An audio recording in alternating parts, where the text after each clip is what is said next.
jadi begini Pak, seiring berkembangnya informasi di masyarakat sekarang ini, informasi digital, kami pun rakyat sekarang ini sudah belajar juga tentang masalah pandemi ini. Dan dari awal kejadian saya, mungkin Bapak tahu itu sama Dr. Louis, ya, kami sampai hari ini kami menunggu adanya diskusi debat terbuka antara dua pihak atau dua mazhab dokter yang pro tentang COVID dan vaksinasi dan yang anti vaksinasi. Ya, karena masing-masing punya data. Saya di sini berbicara, saya kira tadi saya ditemui oleh Pak Menterinya. Kalau saya ditemui oleh Pak Menterinya atau jubirnya, saya meminta Kementerian Kesehatan memberikan apa yang sudah kami minta lewat lapor.go.id tentang keterbukaan informasi publik.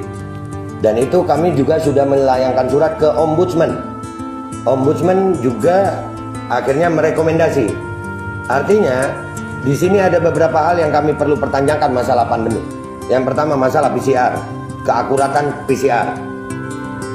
Yang kedua masalah efikasi vaksin. Yang ketiga masalah kontrak vaksin pemerintah Indonesia dengan produsen vaksin. Dan penggunaan EUA, Emergency Use Authorization. Kenapa harus dimandatorikan? Kenapa harus didaruratkan? Dan masalah penggunaan vaksin anak untuk sebuah penyakit yang tingkat kesembuhannya 99,sekian%, kenapa anak harus diintimidasi dengan vaksin? Anak Indonesia bukan anak yang penyakitan. Anak Indonesia anak yang sehat, dan tidak sedikit Pak. Kami sekali lagi tidak anti vaksin, kami anti pemaksaannya.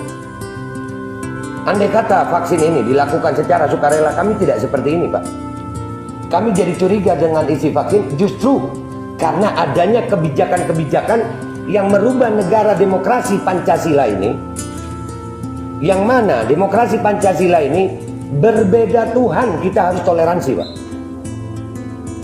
Tapi dengan adanya vaksinasi, rakyat Indonesia sekarang ini, perbedaan vaksinasi sudah ada diskriminasi dan intimidasi. Kami sudah sering Pak melihat kesian rakyat didatangi ke rumah-rumah dengan pakaian seragam tentara. Itu belum sakit udah sakit duluan, takut. Iya, kayak datengin maling.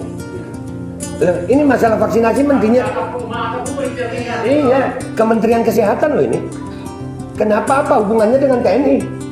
Dan saya juga mau tanya Pak, ini termasuk saya kepingin Kemenkes siapkan waktu. Kami mau diskusi debat terbuka dengan Kemenkes dengan data dan fakta, bukan hanya seperti ini. Siapkan waktunya, disiarkan untuk seluruh rakyat Indonesia. Kami akan datang dengan tim terbaik kami. Kami akan bongkar semua data kami, dan silakan Kemenkes bantah. Dan saya menuntut hari ini ada perjanjian tertulis antara saya dan Kemenkes, kapan waktunya, dan kalau nanti di diskusi debat terbuka itu kami salah, saya Babe Aldo bertanda tangan rela dipenjara seumur hidup karena telah menyebabkan kekacauan bagi seluruh rakyat Indonesia. Jadi itu yang saya tuntut. Saya tuntut adanya, kan kita di negara demokrasi Pak. Bapak menerima kami dengan baik, kami pun senang ini Pak. Alhamdulillah, ini yang kami cari dari beberapa waktu. Saya berteriak-teriak di medsos, tapi lucu Pak, saya berteriak di medsos bukannya dipanggil, tapi dibungkam. Medsos saya dihilangkan, bikin lagi, dibungkam lagi, bikin lagi. Kalau saya memang melanggar hukum dengan kalimat dan narasi saya, kenapa saya nggak dipanggil polisi? Kenapa pihak Kemenkes tidak mau memanggil saya? Apakah memang karena saya benar tapi didiamkan? Atau kalian tahu apa? Nah, ini yang perlu kami diskusikan. Kehadiran kami di sini sekarang ini Pak, khususnya kami ini yang masalah vaksinasi. Kami menuntut keterbukaan informasi publik, dan itu dilindungi oleh undang-undang. Ada KIP, undang-undang KIP ada.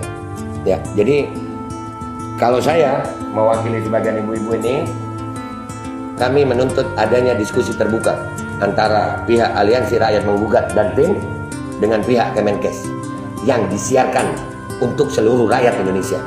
Kita akan bawa tim terbaik kita melawan tim terbaik Kemenkes untuk berdiskusi, bukan untuk debat biasa aja Pak. Karena ini menyangkut hajat hidup 270 rakyat Indonesia, 270 juta rakyat Indonesia. Kami tidak mau mempertaruhkan masa depan anak-anak kami Pak.